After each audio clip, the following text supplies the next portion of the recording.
우리는 오늘부터 성령의 9가지 열매 우리가 한번 생각해 보려고 합니다. 우리가 다르게 표현할 수 있다면 예수님의 성품과 됨됨이, 그렇게도 표현할 수 있겠죠, 그죠? 하나님의 성령이 우리 안에 내주해 계시면서 우리가 사랑하고 따르는 예수를 닮게 하는 9가지의 얼굴과 모양, 그게 성령의 9가지 열매, 이렇게 표현할 수 있겠죠.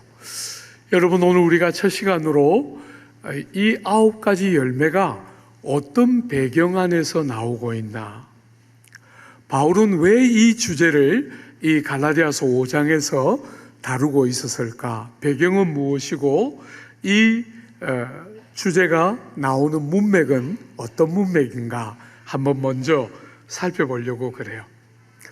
여러분, 어떤 면에서 열매 이렇게 말했기 때문에 열매는 생명이 있는 것은 당연히 맺히는 거잖아요, 그죠?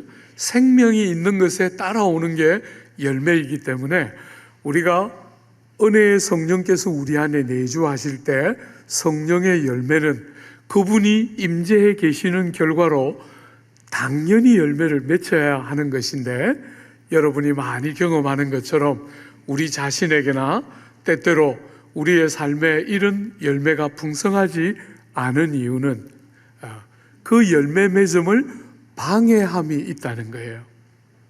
열매가 생명이 있으니까 자연스럽게 맺혀야 하는데 그 열매를 방해하는 장애물들이 있는데, 오늘 본문은 2가지 장애물을 소개하고 있어요.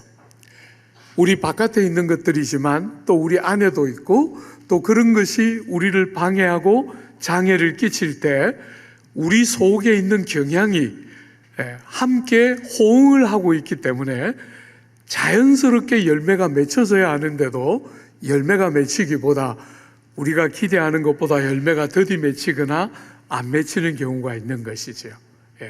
첫 번째, 어떤 장애물이 있는가? 여러분 1절 한번 보십시오.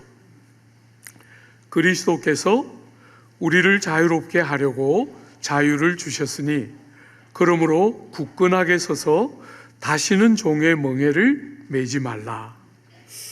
여러분, 첫 번째로 예수께서 우리를 위하여 행하신 모든 사건을 우리가 구원이라고 보통 표현하지 않습니까?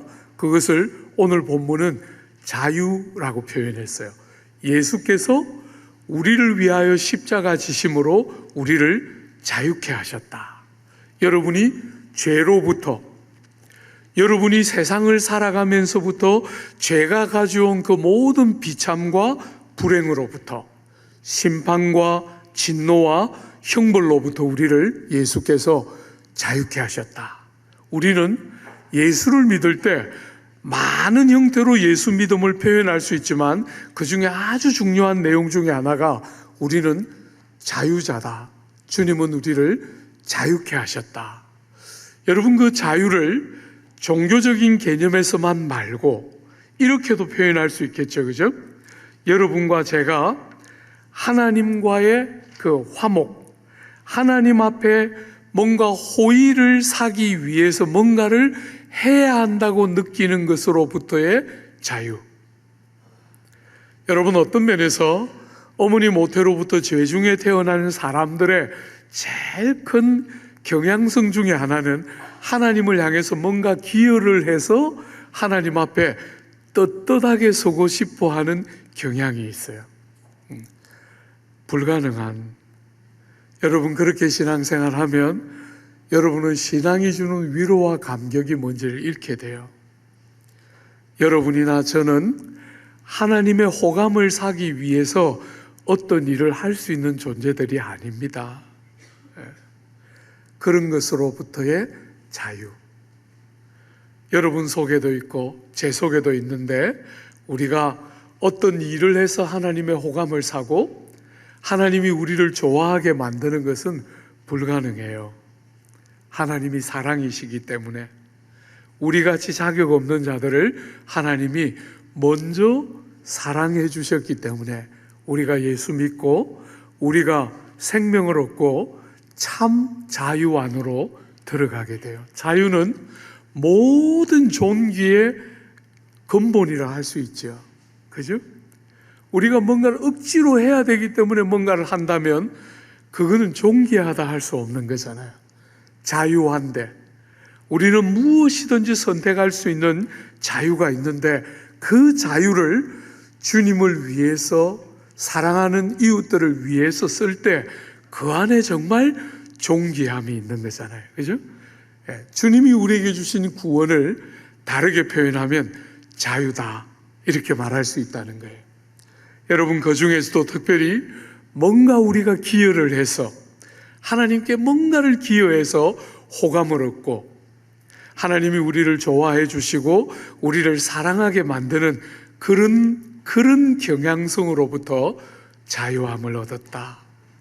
우리의 모든 무수한 약점과 한계에도 불구하고 눈치를 보거나 하나님의 호감을 얻기 위해서 뭔가를 하려고 하지 않고 하나님의 완전한 사랑과 예수의 완전한 대속의 은혜를 믿고, 그죠? 그 안에 모든 것이 다 들어있는 줄 알고 자유함을 얻는, 하나님 앞에 담대하게 은혜의 보좌 앞에 눈치를 보면서 쭈뼛쭈뼛거리지 않고 좀도 주저하지 않고 담대하게 하나님 앞에 나아가는 자유, 그것은 구원이 우리에게 준 정말 큰 종기 중에 하나이지요. 사랑하는 여러분, 이 귀한 자유를 빼앗아가는 거짓 교훈이 있고 그 거짓 교훈을 좋아하는 경향이 우리 속에 있기 때문에 이 자유를 절대로 빼앗기지 않도록 자유에 견고하게 서서 자유를 주신 부름에 맞도록 자유자처럼 바른 존영을 갖고 살아야 한다, 이렇게 말해요.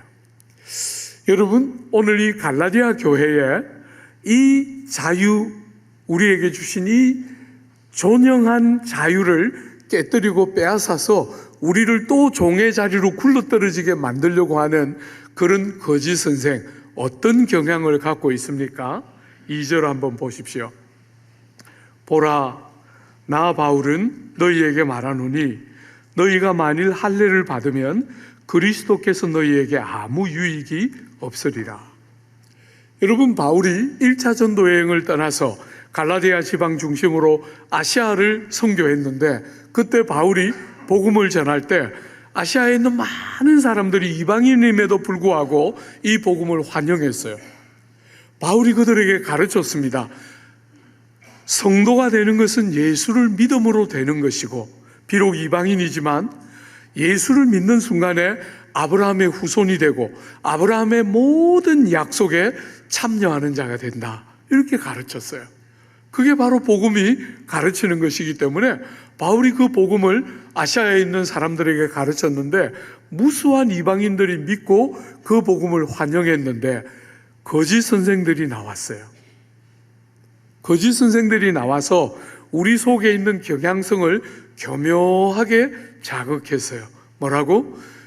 아브라함의 후손이 되고 아브라함의 언약에 참여하려면 예수 믿는 것으로 충분한 게 아니다. 그게 뭔가가 더해져야 하는데 아브라함처럼 할례를 받고 유대인들처럼 율법을 지키며 안식일을 준수하는 방식으로 그렇게 뭔가가 더해져야, 예수 믿는 것만 가지고 안 되고 뭔가가 더해져야 제대로 구원에 들어가고 아브라함의 약속에 참여하는 하나님의 참 백성이 된다, 이렇게 거짓 선생들이 가르쳤을 때 갈라디아에 있는 성도들이 많이 흔들렸어요. 왜냐하면 그 속에 경향성이 있기 때문이에요.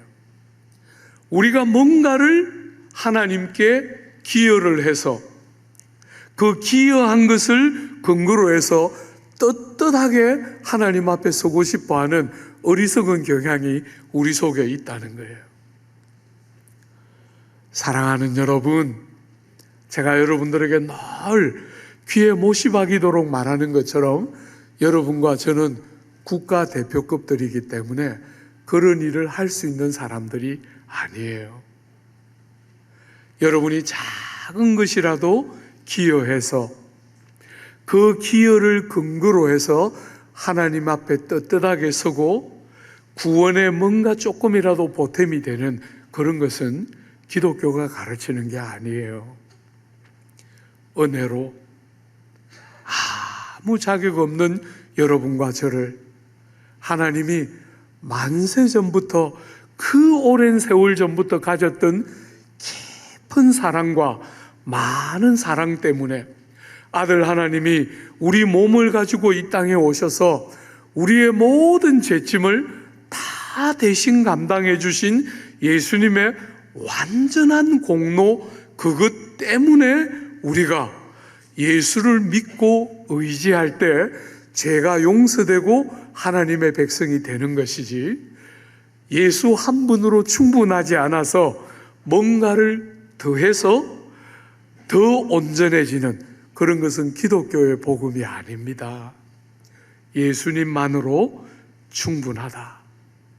그분의 대속의 은혜와 대속의 공로가 우리의 모든 자랑이며 의지며 우리를 우리되게 하는 핵심은 예수 사건, 예수님이 이 땅에 오신 것과 우리 위하여 고난 보시고 돌아가시고 부활하신 것, 그것이 우리를 우리되게 하는 전부다. 이렇게 기독교는 가르치는데, 거기다가 할례 받는 것을 더하고, 거기다가 율법을 지키고, 거기다가 절기도 잘 지키면 아브라함의 자손이 된다. 이렇게 말할 때 우리가 지금 관점에서는 참 어리석어 보이는데 우리에게도 그런 경향이 그대로 있는 거예요. 우리의 작은 노력과 수고를 더해서 좀 더 제대로 된 완전한 자리까지 나갈 수 있는 것처럼 거짓 선생이 가르칠 때 주님 한 분으로 충분한데, 하나님의 그 형용할 수 없는 사랑이 우리에게 충분하게 아들 하나님을 통해서 역사하면서 우리가 자유케 되고 구원에 이르는데 뭔가 모자란다 해서 우리를 얽매고 다시 그 조건과 자격의 종이 되도록 만드는 어리석은 일을 거짓 선생이 끌고 가는데, 거기에 끌려가지 않도록 견고하게 자유에 굳건하게 서서 주님이 주신 자유, 아버지의 완전한 사랑이 우리에게 허락하신 그 자유에 견고하게 서서 신앙생활 해야 여러분과 제 삶에 제대로 된 성령의 열매가 있다는 거예요. 육신이 이 재능과 능력이 차이가 있어서 만드는 그런 열매 말고 성령께서 우리 안에 들어오실 때 맺어지는 정말 주님이 우리에게 기대하는 그 열매가 우리에게 있다는 거예요. 사랑하는 여러분, 할례를 가르치고 뭔가를 더해야 한다고 주장하는 이 어리석은 무리를 향해서 바울이 뭐라고 말합니까? 굉장히 강하게 세 가지 이야기를 했어요. 한번 보십시오. 여러분, 2절 하반절에 너희가 만일 할례를 받으면 그리스도께서 너희에게 아무 유익이 없으리라. 주님이 우리 죄를 위하여 대신 돌아가셨는데 주님을 믿고 의지하는 것 말고 거기다가 뭔가가 더 필요하다고 할 때 예수의 대속의 은혜가 우리에게 아무 유익도 미치지 못하는 결과가 된다는 거예요. 사랑하는 여러분, 더 완전한 자리에 가는 것처럼 거짓 선생은 가르쳤는데 그런 게 아니라 예수의 그 귀한 은혜가 우리에게 아무 유익도 미치지 못하는 결과를 낳게 된다는 거예요. 두 번째로 3절에 보면 내가 할례를 받는 각 사람에게 다시 증언하노니 그는 율법 전체를 행할 의무를 가진 자라. 여러분, 할례를 받으면 할례만 받는 것이 아니라 할례는 무엇의 상징이냐면 모든 율법을 받아들임의 상징이에요. 그러므로 할례를 받으면 할례만 받는 것이 아니라 모든 율법을 인정하는 것이 된다는 거예요. 예수께서 오셔서 우리를 대신하여 율법을 순종하시고 우리를 대신하여 율법을 깨뜨린 형벌을 다 대신 받으시고 사망 권세를 깨뜨리고 부활하신 그 주님의 영광스러운 복음을 너무나 어리석게도 율법으로 대체한다는 거예요. 율법을 행할 자가 없어서 예수께서 오셔서 율법을 다 삶으로 죽음으로 완성하시고 이루어 놓으셨는데 거기다가 뭔가를 더하면서 율법 전부를 다시 지켜야 하는 어리석은 자리로 굴러떨어지고 만다는 거예요. 사랑하는 여러분, 여러분의 어떤 행위로 하나님 앞에 설 수 있는 자가 아무도 없습니다.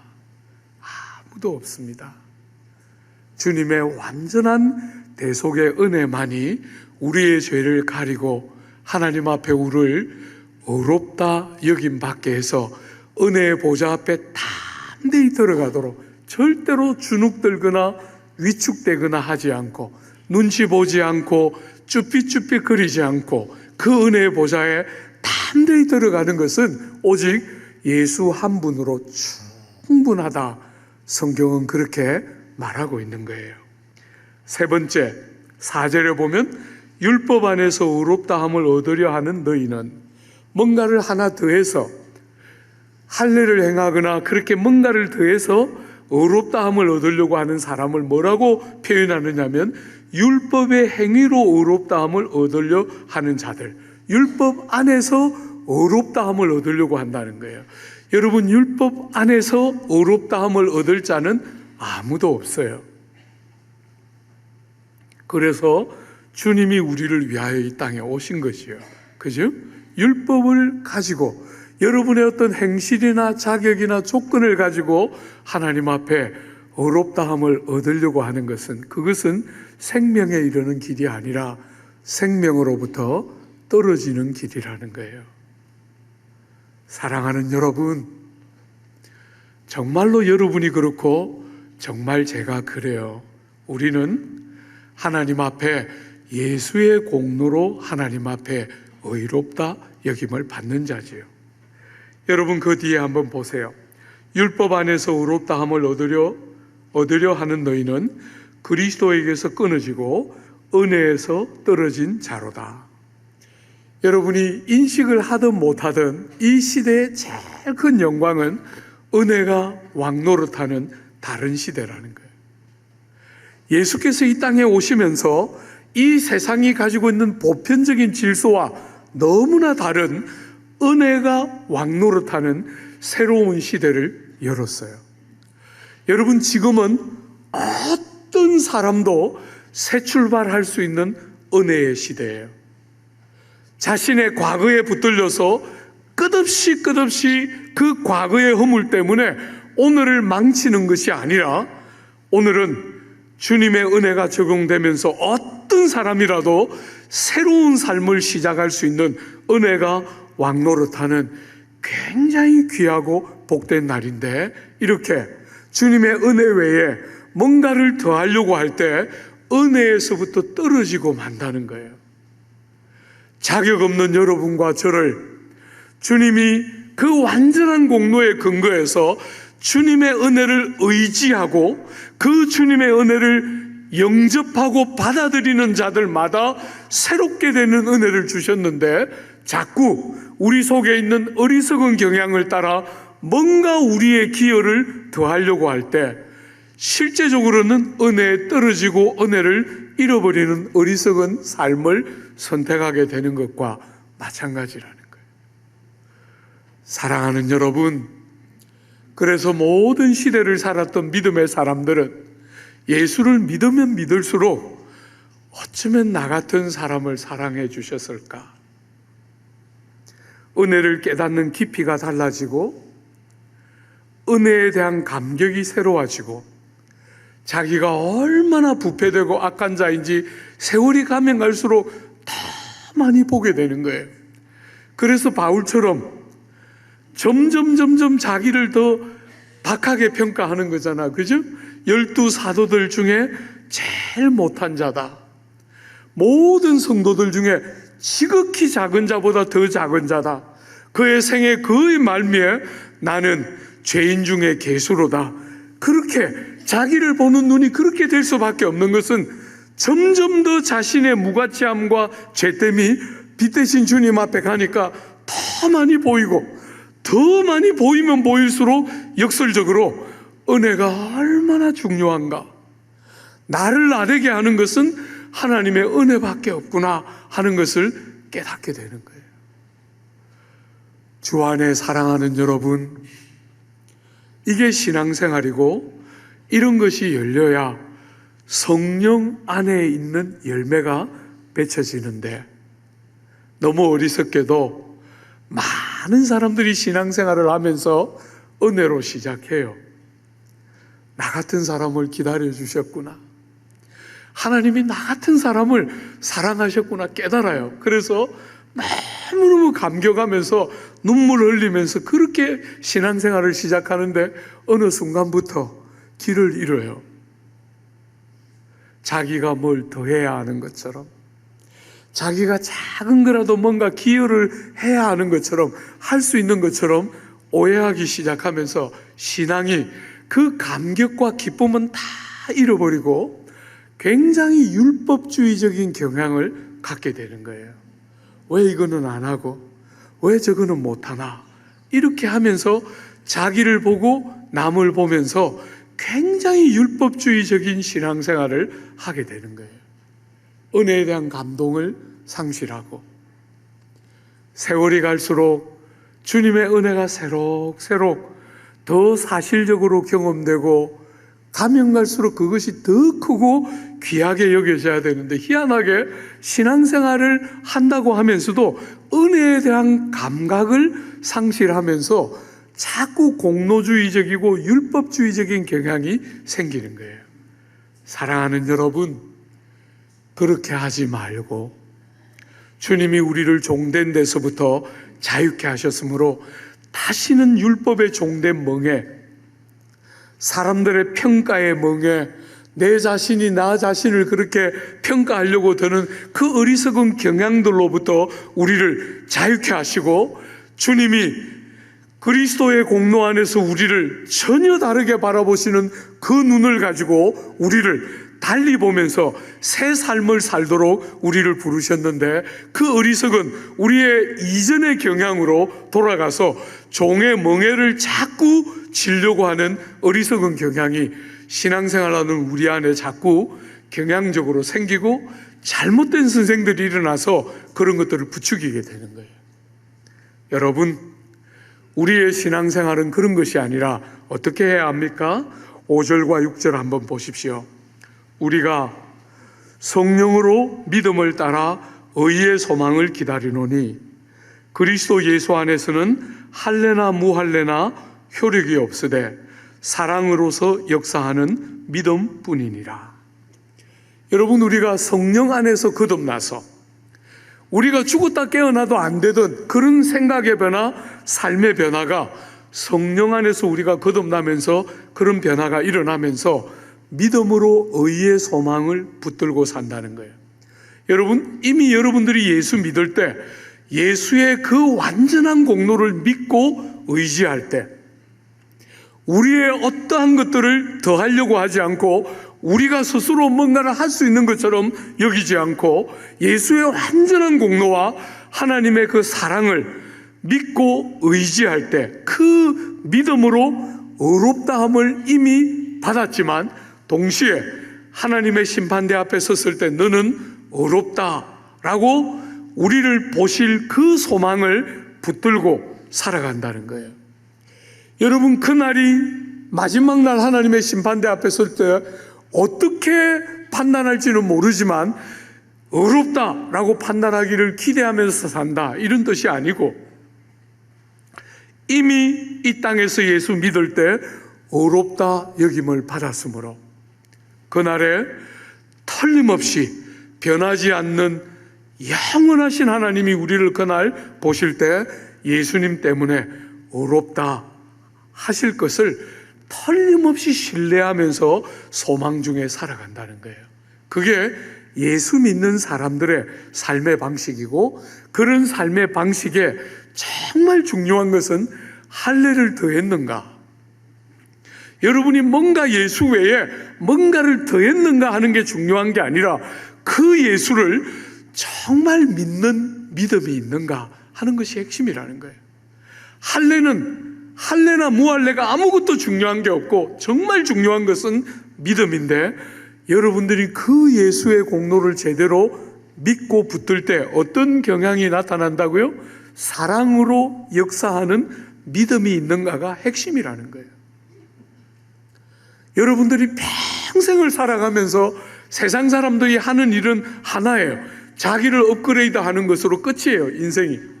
공부 더 많이 해서 더 많은 것들을 이루고 더 많이 성취하고 더 많이 높아지고 더 많이 유명해져서 사람들에게 인정받고 자기도 스스로를 인정하는, 그게 세상 사람들이 삶을 사는 방식인데, 우리는 예수 만나서 예수의 완전한 공로를 믿음으로 의롭다함 받고 나서 더 이상 그렇게 살기를 멈추고 주님을 믿는 믿음이 생기고 나니까 그 믿음이 내가 아니라 내 바깥에 있는 다른 사람을 사랑하도록 도와주는 믿음이 되는 거잖아요.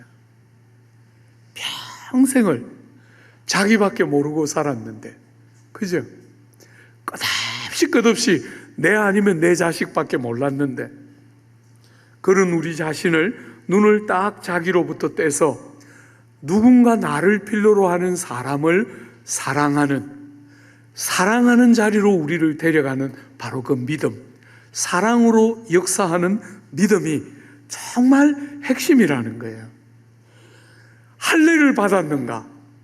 여러분이 스스로 뭔가 좀 떳떳한가? 이게 중요한 게 아니고, 여러분이 스스로 아무리 합리화하고 정당화해도 하나님 앞에 섰을 때 하나님이 뭐라 하시느냐가 핵심이라는 거예요.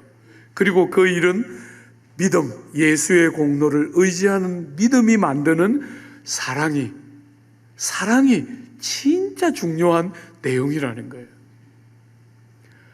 사랑하는 여러분, 너무나 어리석은 종교성을 만족시키는 것은 아무것도 아니에요. 기독교는 그런 종교가 아닙니다. 기독교는 여러분의 중심을 바꾸어서 믿음이 가져다 주는 참된 사랑으로 끝없이 자기라는 테두리에 갇혀서 사는 여러분과 저에게 자유의 존엄과 아름다움을 알도록 그렇게 우리를 이끌어가는 것이 기독교 구원의 영광 중에 하나이지요. 사랑하는 여러분, 여러분과 제가 예수를 믿어 우리는 자유자의 삶을 산다, 이렇게 첫 번째 이야기했는데, 그래서 종이 될 위험, 우리를 다시 종으로 끌고 가려고 하는 장애물이 우리에게, 우리 안에 경향성으로 있고 우리 바깥에 거짓 선생이 나타나서 그렇게 우리를 끝없이 넘어뜨리려고 하는 그런 일이 있다. 이게 첫 번째였다면, 두 번째 13절 한번 보십시오. 여러분, 우리 13절 한 절만 같이 한번 읽어볼까요? 형제들아, 너희가 자유를 위하여 부르심을 입었으나 그러나 그 자유로 육체의 기회를 삼지 말고 오직 사랑으로 서로 종노릇하라. 여러분, 자유다 이렇게 말하면 사람들은 율법주의를 보면서 놀란 가슴을 가지고 뭘 하느냐면 방종으로 자유를 지나치게 어리석은 방식으로 해석하면서 육체를 위한 기회로 자유를 낭비할 수 있다는 거예요. 여러분, 자유는 정말 존귀한 것인데 그 자유를 가지고 여러분의 육체를 위해서 기회로 사용하면서 그 귀한 자유가 또 다른 형태로 여러분들의 삶을 넘어뜨리는 제목이 되어서 열매 없는 삶의 어리석음을 드러내게 한다는 거예요. 여러분, 여기에 육체가 뭡니까? 육체는 몸을 가리키는 경우도 있지만 여기서의 육체는 그런 것이 아니고 여러분과 제가 어머니 모태로 태어날 때부터 가지고 태어났던 죄된 본성이잖아요. 우리 안에 죄를 좋아하는 경향성이 있는 거예요. 그죠? 그 죄된 본성을 육체라고 불렀는데 그 죄된 본성이 기회를 타도록 그 자유를 남용하지 말라는 거예요. 여러분, 여기에 육체의 기회 할 때 육체가 죄된 본성이 만드는 기회가 뭡니까? 두 가지로 설명해 볼 수 있을 거예요. 많이 설명할 수 있지만 여러분이 외기 좋도록 두 가지만 해보면, 첫 번째는 여러분과 제 속에 있는 정말 집요할 만큼 만족할 줄 모르는 자중심, 자지향적인 경향이에요. 사람들은, 죄 중에 태어난 모든 사람들은 뒤틀어져 있는 자기 중심성을 갖고 있어요. 왜곡되어 있는 자기 중심성이 있는 거예요. 너무너무 집요해요.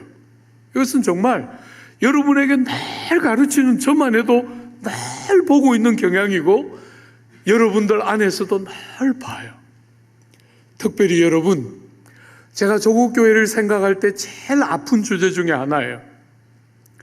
조국교회에서 어지간히 잘 믿는다는 사람을 만나도 제가 느낌에, 야, 이분은 정말 자아가 확 무너져 있구나, 그런 느낌이 드는 예수 잘 믿는 사람이 많지가 않아요. 서구에서 영국에 있을 때나 미국에서 한 번씩 잘 믿는 사람들을 만나보면 정말 고개가 이렇게 숙여져요. 저절로. 아, 이 사람은 정말 자아가 이렇게 확 무너져 있구나. 우리 속에 치명적으로 어머니 모태에서부터 가지고 와서 집요하고 정말 끈질긴 자기를 지향하게 만드는 성향을 향해서 확 무너져 있다, 이런 느낌이 드는 사람들을 한 번씩 영국에서 미국에서 볼 때 너무너무 행복한데, 조국 교회에서는 그런 사람 보기가 참 어려워요. 왜? 그게 문제라고 생각을 하지를 않아요. 여러분, 제가 조국 교회에서 예수 잘 믿는 사람을 만나면 늘 이런 느낌이 들어요. 이야기 실컷 내놓고 이런 느낌이 딱 들어요. 말은 그분이 그렇게 안 했는데 이런 느낌. 목사님, 제가 참 특별하죠? 저는 다른 사람하고 달라요. 이런 느낌 딱 들면 마음이 확 무너져요. 우리는 언제나 성경이 말하는 방식처럼 자기보다 남을 더 귀하게 여기고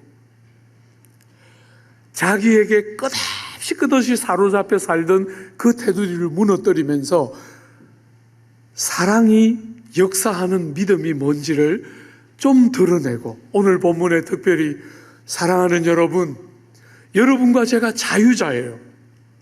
우리는 예수를 믿고 우리에게 양심을 거스르면서 뭔가를 억지로 그냥 해야 되니까 의무적으로 그렇게 요구받고 있는 사람들이 아니에요. 우리는 자유자입니다. 여러분, 자유자라는 게 무슨 뜻이에요? 그 중에 하나는 여러분이 자유롭게 선택할 수 있다는 거잖아요. 여러분은 그리스도의 형용할 길 없는 대속의 은혜로 자유자가 되었어요. 그 귀한 자유를 너무나 어리석게 육체의 기회로 남용하는 자들이 있어서 그렇게 예수를 오래 믿어도 열매가 안 생긴다는 거예요. 열매가, 성령이 우리 안에 내주하시면서 생기는 그 열매가 생겨야 되는데 안 생긴다는 거예요. 왜? 사랑하는 여러분, 그 집요한 자기 지향성을 넘어서지를 못해요. 그래서 수많은 은혜가 전부 자기 신화를 만드는 제목으로 바뀌어요. 내가 특별하다, 내가 남과 다르다. 아, 그게 아닙니다, 여러분. 정말 여러분들을 하나님이 그렇게 사랑하고 그렇게 특별하게 여기지만, 여러분이 그 사랑과 그 특별한 은혜를 알면 제가 아닙니다, 하나님이 하신 것입니다, 이렇게 말하게 되는 거예요. 그 은혜가 우리에게 그렇게 말하고 삶을 그렇게 바라보고 자기를 그렇게 바라보고 남을 그렇게 보게 하는데, 이상하게 이 자아지향성이 문제라고 생각하는 성도들이 너무 작다는 거예요. 사랑하는 여러분, 육체의 기회라고 말할 때 그 육체의 첫 번째 중요한 것은 너무너무 집요한 자기 지향성이에요. 이 첫 번째라고 말할 수 있고, 두 번째는 여러분이 잘 아는 각색 정욕과 향락의 종로로 타는 것이에요. 육체는 우리를 끝없이 죄된 욕망으로 몰고 가기가 너무 쉽고, 그 죄된 욕망을 합리화하고 정당화하면서 굉장히 쉽게 그 죄된 욕망이 주는 작은 기쁨, 굉장히 불완전하고 파괴적인 기쁨, 그 기쁨을 거절하지 못하고 넘어지고 어리석게 만드는 바로 그런 경향이 우리 속에 있고, 잘못된 교훈이 끄덕끄덕 우리를 그런 자리로 데려가고 있는 거예요. 사랑하는 여러분, 여러분과 저는 주님 안에서 자유자예요. 하나님은 그리스도의 귀한 대속의 열매로 우리를 자유케 하셨어요. 정죄로부터, 형벌로부터, 사람들의 눈치를 보면서 호의를, 공로를 가지고 사야 된다고 생각하는 그 모든 어리석은 삶의 방식으로부터 우리를 자유케 하셨는데, 그 자유를 잘못하면 방종과 착각할 수 있다는 거예요. 사랑하는 여러분, 육체를 위한 기회로 그 귀한 자유를 남용하면서 방종으로 변질시킬 수가 있고, 그렇게 되면 열매가 제대로 드러나지를 못하는 것이에요. 여러분과 저는 자유자인데, 그 자유를 가지고 주님 뭘 하기를 원하십니까? 사랑하기를 선택하고, 사랑하기를 선택하고, 그 사랑 때문에 섬기고 종이 되기를 선택하는 그런 하나님의 형상을 닮은 백성들을 기대하는 거죠. 여러분, 세상은 사랑이라는 이름으로 뭐합니까? 소유하려고 합니다. 사랑이라는 이름으로 상대를 내가 원하는 대로 소유하고 싶어 하거나 지배하고 다스리고 싶어 해요.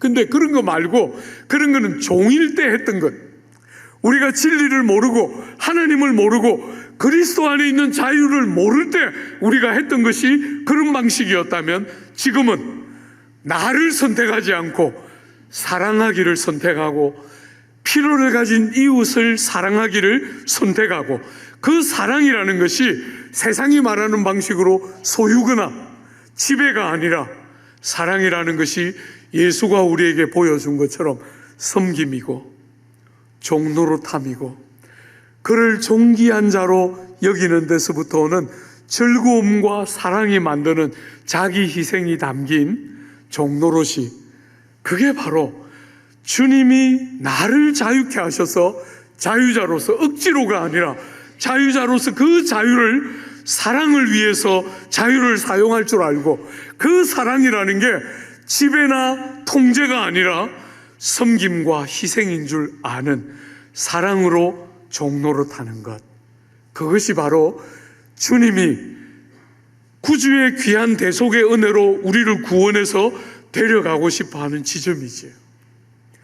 온갖 자유를 다 가지고 있는데, 그 자유로 나를 높이고 나를 개발하고 나를 자랑하는 그런 자유 말고, 내가 원하는 거 하고 싶어하는 자유 말고, 사랑하기를 선택하고, 사랑하기 때문에 즐거이 종이 되기를 선택하는, 여러분이 부부 안에서 배워야 되는 건 바로 이건 거예요. 목사님, 우리는 잘 맞아서 안 싸워요. 제가 돌아서서 뭐라 그런다 그랬어요? 아무것도 모르는구나. 그게 뭐예요? 세상 사람들이 생각하는 수준의 그런 거 말고, 우리가 이 소중한 사람을 만나서 사랑하기를 선택하고, 그 사랑을 위해서 종노릇하고 희생하고 자기를 부정하기를 선택하는 것을 우리는 부부 안에서 배우고, 가정 안에서 그 귀한 일들을 배워서 세상을 그렇게 섬기고 세우는 것이 여러분과 저의 부름의 핵심인 거예요. 부부가 서로 잘 만나서 덜 싸우고 알콩달콩 살면 그게 무슨 재미입니까? 죄송합니다, 그런 분들에게.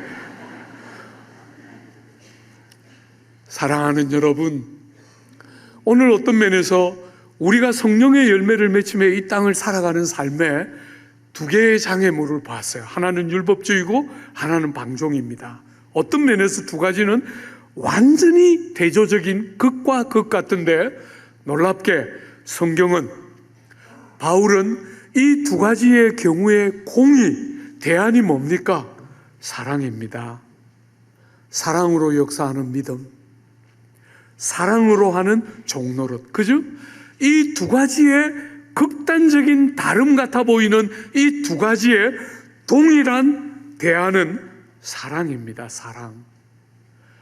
사랑하는 여러분, 사랑은 이 율법주의자들이 뭔가를 더해야 한다고 주장하고 더 뭔가 노력하고 안 하기 위해서 몸부림치고 하기 위해서 최선을 다하고 이렇게 끝없이 율법주의적인 경향을 가지고 사람들을 밀어붙이는 사람들에게 성경이 주는 대안은 그게 아니라, 뭔가를 더 하려고 그렇게 몸부림치고 아둥바둥하는 게 아니라 주님의 사랑 앞에 노출이 되어서 우리 같은 사람을 사랑하시는 아버지의 사랑을 알아서 나도 예수를 믿되 사랑하며 믿고, 사랑이 역사하는 힘을 가지고서 믿음이 작동되는 그런 믿음으로, 사랑이 역사하는 믿음을 가지고 율법주의가 요구하는 모든 율법의 요구가 사랑 안에 완성되는 거잖아요. 그죠? 한번 보세요. 하나님의 지혜는 세상의 이 어리석은 지혜와 얼마나 대조적인지 한번 보세요. 율법하고 살아야 율법이 완성될 것 같은데 그렇지가 않고, 하나님은 다른 길 같아 보이는 사랑을 제시하는데, 사랑이야말로 율법이 우리를 데려가고 싶어하는 궁극적인 지점이잖아요. 사랑은 모든 율법의 완성이니라 로마서 13장이 말하고 있는 거잖아요. 사랑하는 여러분, 은혜가 우리의 삶에 이룰 때 그 은혜를 핑계 삼아 방종하면 어떻게 하나, 사람들이 그 은혜를 핑계로 삼아 삶을 아무렇게나 살면 어떻게 하나, 이게 오늘도 여전히 많은 사람들의 염려거리인데 성경은 뭐라고 말합니까? 그런 어리석은 이원론에 빠지지 말고 어느 쪽이든 하나님의 사람으로서 바른 열매를 맺으며 사는 하나님의 성도들의 대안은 사랑으로 역사하는 믿음과 사랑 때문에 하는 종노릇이야말로 이 모든 양극단을 다 이겨내게 만드는 하나님의 방식이고, 그 연장선에서 우리가 보게 될 성령의 9가지 열매가 등장하게 되는 거예요. 사랑하는 여러분, 뭔가 법을 더 험하게 만들어서 죄 못 짓게 만들어야 사람들이 죄를 안 지을 것처럼 어떤 사람은 생각해요. 용서해주고 잘 사랑하면 사람들이 절대로 안 바뀔 거니까 때때로 엄하게도 다루어야 한다고 사람들은 생각해요. 사랑하는 여러분, 어떤 문제를 그분이 갖고 있든지 간에 성경은 사랑이 인생들의 이 모든 아픔과 질고를 만지는 핵심이고, 여러분, 그 연장에서 성령의 9가지 열매는 그저 종교적인 어떤 이야기를 하는 것이 아니고, 이 아픈 세상 끝없이 물고 뜯으면서 같이 망하는 길로 가는 이 어리석은 세상을 살리고 축복하는 하나님의 선물이 성령의 9가지 열매다. 그런 마음들을 가지고 여러분이 묵상해오고 우리가 함께 나눌 때 그런 하나님의 열매들이 정말 우리 삶에 많이 누려지고 맺혀지게 되기를 기대하고 축복합니다.